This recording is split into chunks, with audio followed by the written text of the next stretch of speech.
Hallo, René hier. Sie kennen alle die Redensart und Sie wissen, wenn er etwas Neues erfahren will, muss normalerweise der Prophet zum Berg kommen.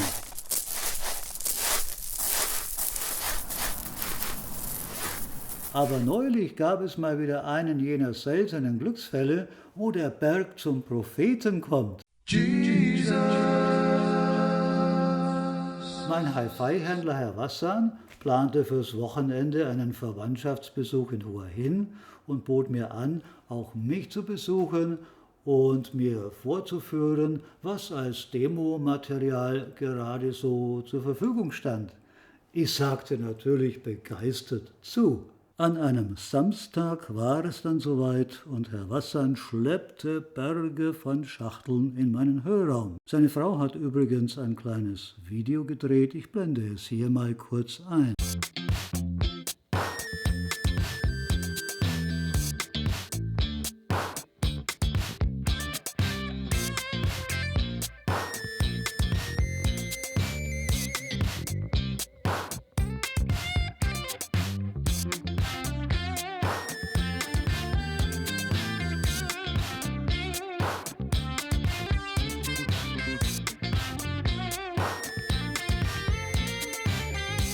Für die erste Box musste ich gleich 2 Flügel meiner vierteiligen Tür öffnen, denn er trug ein umfangreiches Objekt, nämlich den stattlichen integrierten Streaming-Verstärker SA45 von Arkham herein, der es mit Verpackung auf 20 Kilogramm bringt. Es folgten diverse geheimnisvolle schwarze Boxen mit allerlei Kabeln und zahlreichen Dämpfungsfüßen.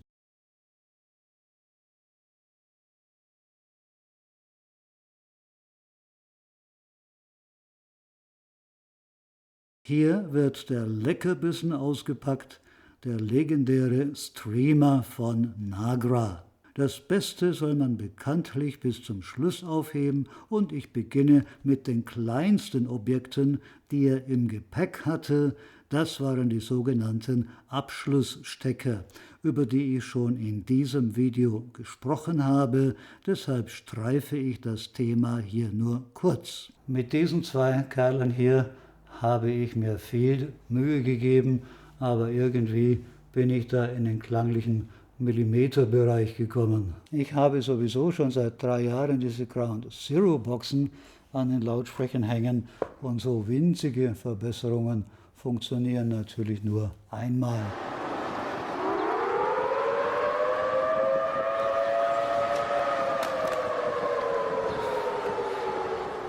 Die Zauberstifte, sowohl der Live-Audio-Stecker wie auch mein eigener Ansatz Swords Supreme, bewirkten zwar einen Hauch mehr Ruhe und Transparenz, aber sie gehören für mich zu den Add-ons, die in Anbetracht ihrer horrenden Preise zu wenig Nutzen liefern. Ich habe schon Demos auf Messen und sogar zu Hause erlebt, wo der Unterschied wesentlich stärker ins Gewicht fiel, aber da waren es die Top-Modelle und zu allem Überfluss gleich mehrere an mehreren Geräten gleichzeitig. Das hört man natürlich sofort, aber es geht ins Geld. Ich wollte sparen, habe nur ein Stück gekauft und musste lernen, dass ein Einzelstück hörbar, aber nicht umwerfend wirkt. Nördlich von 50.000 € kann man ja als Krösus noch an solche Verfeinerungen herangehen. Vorher gibt es aber noch Bereiche, wo sich für das Gleiche oder sogar für weniger Geld mehr tut. Ich habe am folgenden Tag mit ausgeruhten Ohren nochmal rumprobiert. Live-Audio rein, Live-Audio raus und Ansatz rein, Ansatz raus und so weiter.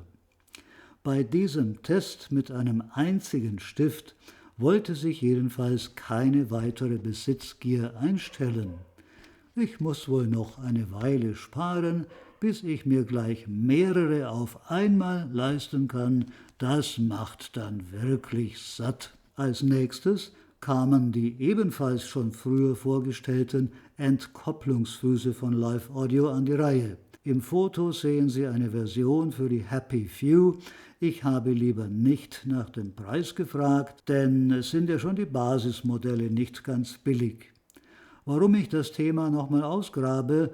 Naja, ich sage ganz ehrlich, dass es mir ergeht wie vielen anderen auch. Nach einer Vorführung weiß man zwar, dass das alles kein Voodoo ist, obwohl es wie Voodoo verblüfft, aber das Zeug ist unverschämt teuer und obwohl man die Wirkung eindeutig erfahren und gehört hat, zögert man doch, sich die Objekte der Begierde wirklich zu leisten. Von der kleineren, preiswerteren Version habe ich ja schon lange ein paar Sets gekauft. Sie liegen bekanntlich unter meinen Lautsprechern, unter dem Vorverstärker und unter dem CD-Spieler und leisten dort gute Dienste, sehr gute Dienste unter den Lautsprechern, gute Dienste unter den Geräten, aber der Stachel der größeren Modelle sitzt tief im Fleisch. Je größer die Füße sind, desto dramatischer wirken sie. Probieren Sie es doch selber aus. Schlagen Sie sich mit einem Lineal auf den Kopf und dann mit einem Hammer. Der Unterschied wird sofort klar. Obwohl ich todsicher weiß, dass es weder Betrug noch Illusion ist, hat es mich immer und immer wieder gejuckt, die verblüffende Erfahrung erneut auf den Prüfstand zu stellen. Der Verblüffungseffekt macht einfach süchtig. In den vergangenen 3 Jahren habe ich auf Messen und auch zu Hause diese Version gehört. Live Audio hat aber weiter experimentiert und nun eine neue Serie ins Leben gerufen, sodass es außer der starren Version, die zwar per Gewinde höheneinstellbar ist, aber sonst nichts, jetzt alternativ auch eine justierbare, kugelgelagerte Serie gibt, die den Vierersatz allerdings wieder um 270 € teurer macht.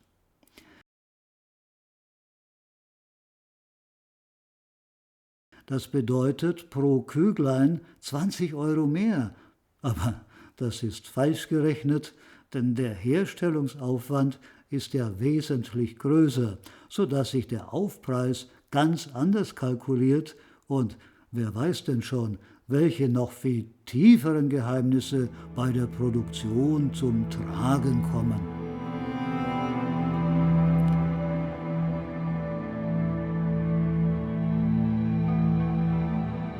Herr Wasser'n und seine Frau legten die Wunderfüße erstmal unter meine Plinius-Endstufe. Von wegen, ein 50-Kilo-Brocken ist zu schwer und reagiert nicht auf solche Feinheiten. Der Nutzeffekt stellte sich genauso deutlich ein wie bei einer früheren Demo mit dem Accuface.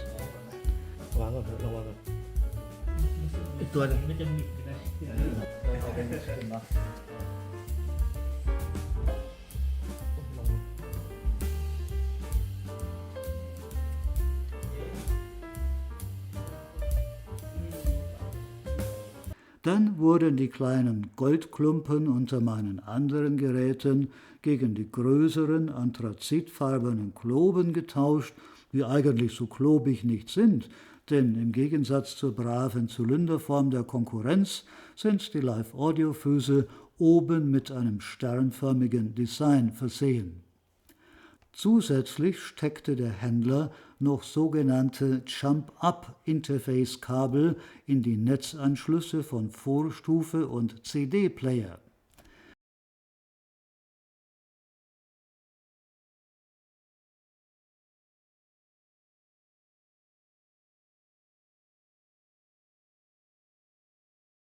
CD กับคูเฟสดันไว้นะโอเค Diese Dinger geben dem Strom aus jeglichem Netzkabel dahinter, kurz vor dem Eintritt ins jeweilige Gerät, nochmal einen Tritt in den Hintern, was die Klarheit und Dynamik weiter steigert. Müßig zu erzählen, dass die umfangreiche Spezialbehandlung auch diesmal gewirkt hat. Der Klang wird sauberer, luftiger, räumlicher und einfach realistischer. Die bittere Pille ist natürlich, dass der Spaß mehr kostet, als so mancher für seine gesamte Anlage bezahlt. Naja, Träume sind Schäume.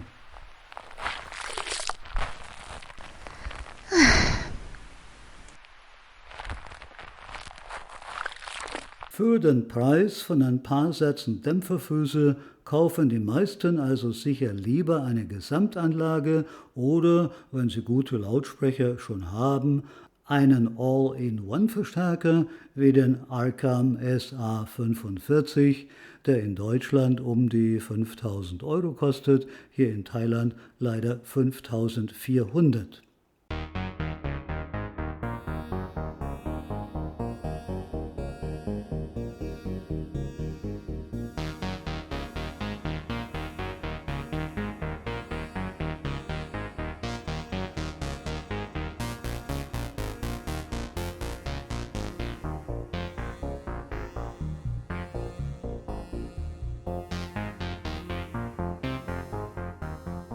Auch der Arcam erhielt natürlich feine Füße, man will ja nichts von seiner Performance verschenken. Das rückwärtige Anschlussfeld lässt keine Wünsche offen. Es ist übersät mit Ein- und Ausgängen jeglicher Art, sodass man wirklich von einem Allround-Gerät sprechen kann. Selbstverständlich wurden auch dem Arcam Kabel verpasst, die ihn von seiner Glanzseite zeigen sollen. Das ist natürlich in den 5000 noch nicht einkalkuliert, also Vorsicht. Irgendwann war es dann endlich soweit, die Lightshow konnte beginnen. Das Gerät zeigt nach dem Einschalten ziemlich bald sein Logo und kurz darauf leuchten um die zwei Bedienungsdrehschalter herum gelbe LED-Ringe auf, ein netter optischer Gag. Gelb sind auch die Zierlinien auf dem Gerät selbst und sogar auf der schicken, schlichten Fernbedienung.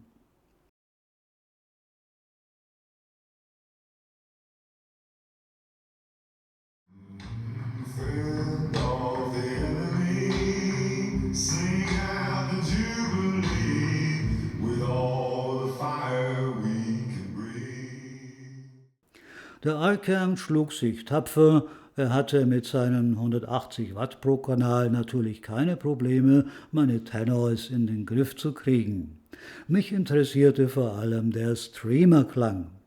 Der war sehr ordentlich, allerdings konnte er meine verwöhnten Vinyl- und CD-Ohren nicht hundertprozentig befriedigen. Das audiophile Sahnehäubchen fehlte noch, aber das ist in Anbetracht seines erschwinglichen Preises natürlich kein Vorwurf und kein Makel. Angesichts meiner immer noch nicht auf Streaming vorbereiteten LAN-Zuleitung fand er auch nicht die optimalen Voraussetzungen. Als ich vor 5 Jahren mein Haus hier gebaut habe, da dachte ich natürlich noch nicht an Streaming. Das war fürs Fernsehen gedacht und da habe ich nur ein 23 AWG LAN-Kabel verlegen lassen. Das war okay zum Fernsehschauen, aber jetzt rächt sich die Sache, da kommt natürlich nicht genug durch. Und logischerweise stand deshalb auch noch kein Network-Switch zur Verfügung. Das bedeutete auch Abstriche für die Hörsitzung mit dem Nagra. Dazu gleich mehr, aber bitte drängen Sie nicht so, lassen Sie dem Händler erst mal Zeit, das Ding auszupacken.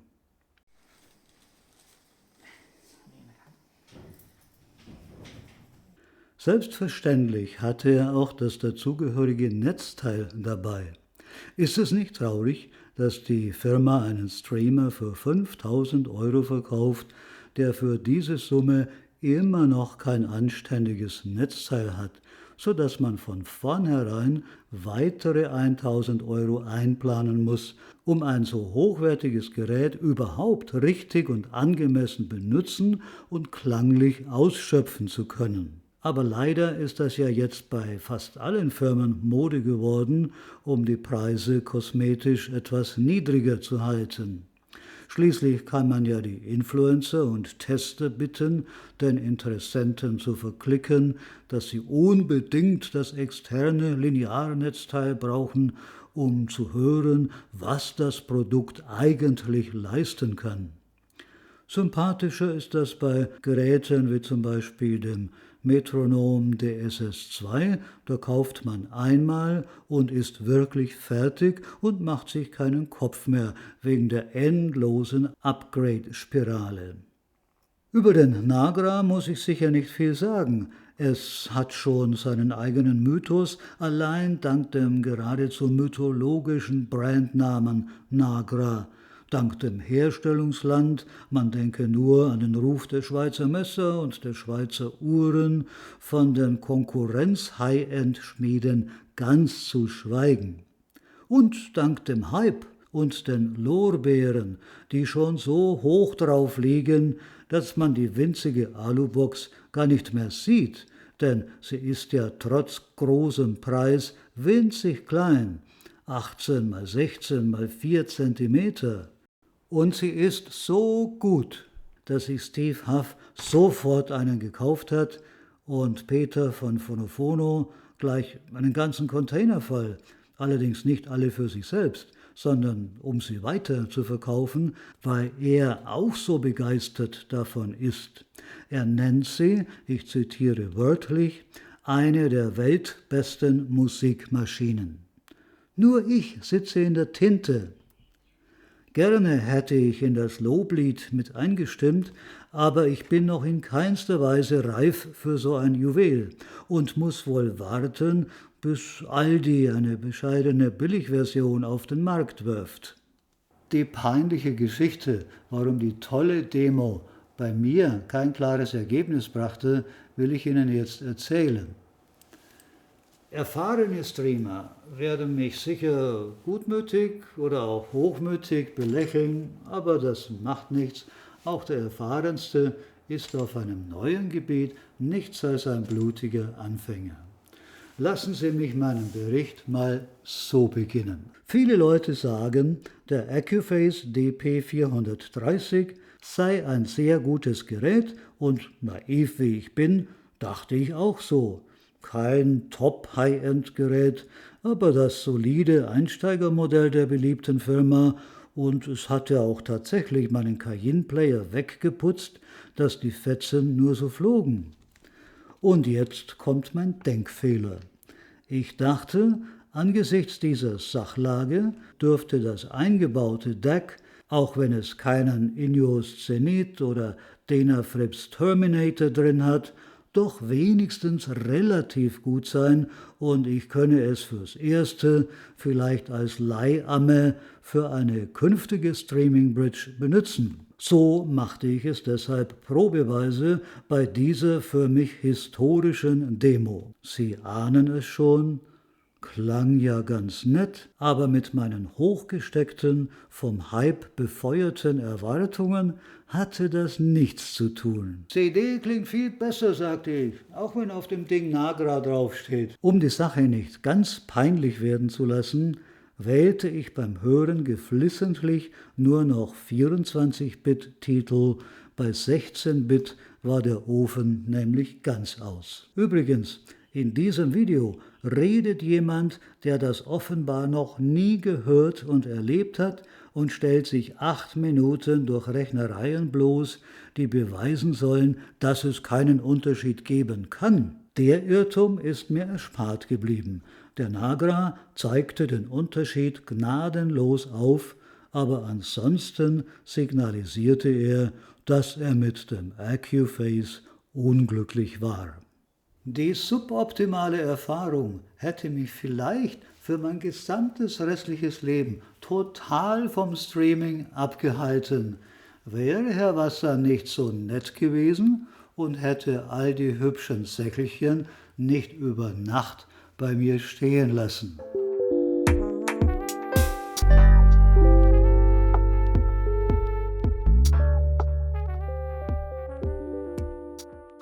Ich ergriff die Gelegenheit und wollte mich kurz vor Mitternacht wenigstens insoweit trösten, dass ich den Klangunterschied zwischen einem ordinären YouTube-Video und der Tidal gestreamten Nagra-Version auf der Zunge zergehen lassen wollte. Ich holte mir also Kangana auf YouTube her und parallel über Tidal. Aber beide Versionen klangen fast gleich. Räumlicher und vitaler über YouTube, sauberer, aber müde über den Nagra. Ich wurde wirklich richtig blass im Gesicht und geriet in Panik. Was hatte ich falsch gemacht? Was war da falsch verkabelt? Wie kam der vertraute YouTube-Sound auf die Streamerleitung? Ich war so verwirrt, dass ich zur Kontrolle einfach den TV völlig ausschaltete, weil ich anfangs dachte, ich würde aus irgendwelchen Gründen in beiden Fällen YouTube hören. Aber nein, der über den Nagra gestreamte Titel klang wirklich so. Machen wir es kurz. Es war natürlich das DAC im Accuphase, das alles über einen Leisten zog und für einen ähnlichen Klang sorgte. Und so lernte ich auf die harte Tour, um so etwas wie einen Nagra auszunutzen, braucht man ein DAC der gleichen Preisklasse oder zumindest einer ebenbürtigen Qualitätsklasse. Am besten das Nagra DAC selbst. Das hätte mir Lieschen Müller schon von vornherein gesagt, wenn ich sie gefragt hätte. Hoffentlich hätte sie mir aber verschwiegen, dass dieses 25.000 € kostet und allein schon deshalb ein wenig besser als das DAC in meinem 5.000 € CD-Player klingen muss. Ferner fehlten natürlich noch solche Petersilienblättlein wie hochwertige Zuleitungen, Network Switch und so weiter, anstelle meiner lediglich TV-gerechten nackten Strippe oder eine schicke Live-Audio-Entkopplungsplattform und nicht diese lächerlichen lumpigen Füße für ein paar tausend €. Natürlich kann man das in den Nagra reinstecken, ja, aber das klingt dann auch entsprechend. Live Audio denkt da eher an solche Kabelstärken und nicht an solche Bindfäden wie hier. Das ist ein normaler LAN-Stecker und das ist ein Live Audio Interface Stecker. Der rastet ein mit einem satten Plop und sieht insgesamt etwas vertrauenswürdiger aus. Überhaupt habe ich alles vermasselt mit meinem Geiz. Es fehlte auch noch ein schnuckeliger Schnerzinger LAN Protector für 4.000 €. Dann hätte es natürlich geheißen, jetzt halte ich aber mal fest, lieber René, da bläst es dir die Tomaten mit Hochdruck aus deinen alten Ohren. Man darf also nicht träumen, da kaufe ich mir jetzt mal einen 5.000 € Streamer, dann wird das schon super klingen. Nein, da gehört natürlich ein bisschen mehr dazu als das Gerät selbst. Später kann dann meine verwitwete Frau erzählen, das Streaming war sein Sargnagel.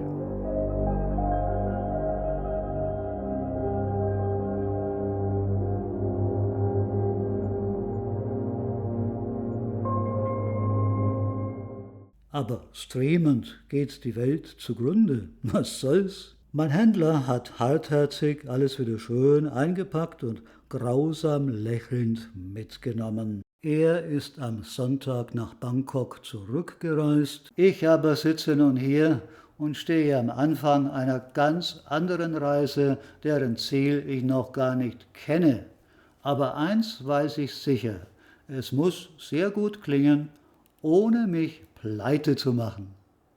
Tschüss.